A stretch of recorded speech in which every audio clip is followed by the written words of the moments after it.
Well, the president himself has said, expect sacrifices on the part of the nation in this war against Abu Sayyaf, and that could either be in the form of civil liberties, hopefully not, but the other one being more deaths, more incidents like this in the future. As the government moves more troops into Sulu, what can we expect? I mean, the president has promised to finally wipe out the Abu Sayyaf. I mean, that hasn't happened in the past 20 plus years. What would be different? What kind of strategy would be different to really put an end to this, if it's even possible? Can you really defeat terrorism but with a military offensive?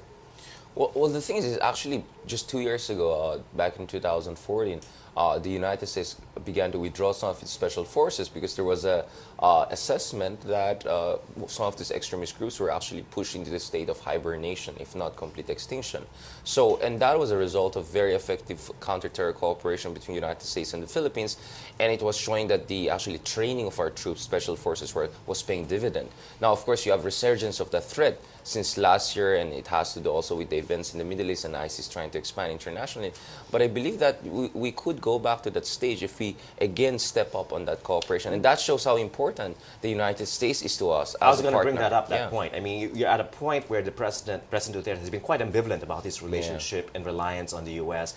He's mentioned, of course, in his inaugural speech that he will respect all standing alliances and treaties, fine.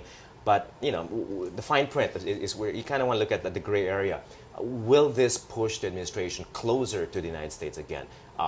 President has said he's willing to call in the Gurkhas. Wasn't going to say bring in the U.S. Marines. He talked about the Gurkhas. Could have been one of his usual, exaggerated points.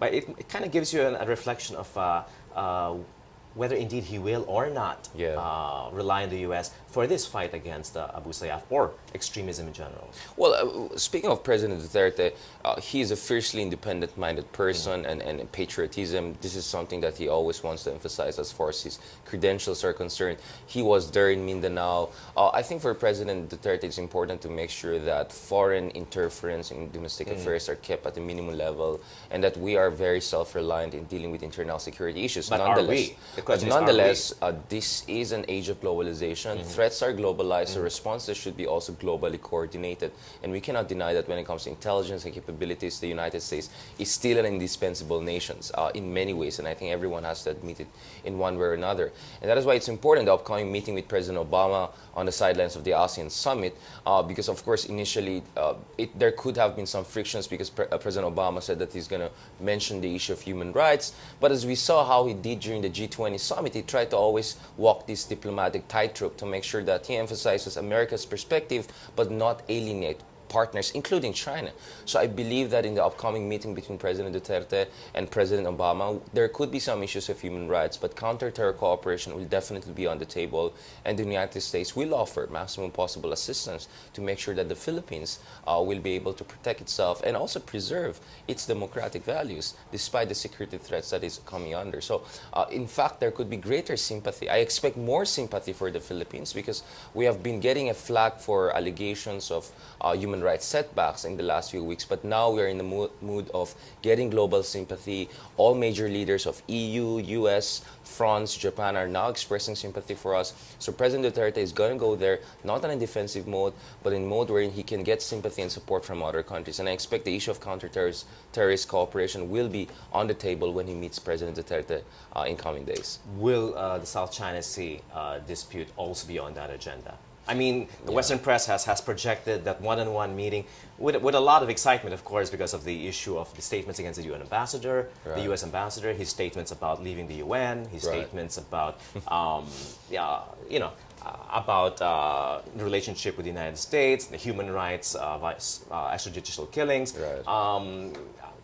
My sense is that that's going to be a minor part of that meeting. It's going to be about security, don't you think so? Right. I kind of see draft of what is coming out, and I think it is definitely not something that will satisfy us here in the Philippines. There will be no mention of the arbitration case whatsoever, never mind calling for compliance on the part of China. It's going to be much more general emphasis for respect of freedom of navigation and freedom of overflight. Is it a loyalty check? Is Obama going to have some kind of loyalty check with the Philippines? To be honest, I think President Obama kind of like gave up on rallying the ASEAN against China. I mean, this is the sense I get get from them. They realize that the ASEAN at this point in time is not in the mood to take on the challenge of confronting China, and China has been very effective in launching this counter-charm offensive to neutralize any response. Now, when it comes to President Duterte, he made it very clear that for now the priority is bilateral engagement. The icebreaker meeting between President Ramos and Chinese official went well. There's a possibility that later this year perhaps he'll visit China as his first state visit, because the Brunei state visit was cancelled. So you don't want to rock the boat at this point in time. So he's very carefully trying to make sure that while we want to protect our national interests and protect the sanctity of the arbitration case, we preserve this positive track towards engagement towards China. So that is why, as President Duterte says, he's not going to bring up the arbitration case, and he's not going to hammer the South China Sea issue. Based on my interaction with a lot of South China Sea Southeast Asian government, it seems they are also more amenable to this approach, because they feel at this point what is important is to a little bit calm things down and carefully behind the scenes nudge the Chinese towards partial, at least, and informal compliance. For instance, one of the things we're looking at is we'll have a provisional agreement with China for more access for our fishermen to the Scarborough Shoal, and also tell the Chinese, do not build military facilities there.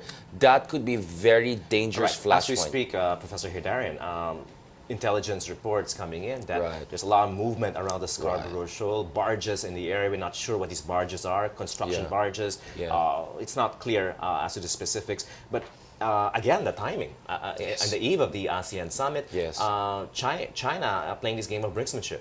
Right. I mean, we have been getting a lot of intelligence feeds since February that there have been movements around Scarborough Shoal, but this, a lot of this has yet to be triangulated. Now, the thing is this.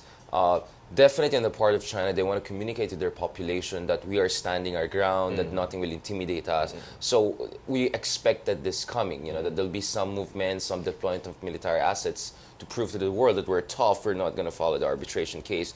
But I won't discount the possibility that we can at least have some sort of a confidence-building provisional agreement. But if the Chinese miscalculate and establish facilities there, this would not only kill the bourgeoising, revitalization of bilateral ties.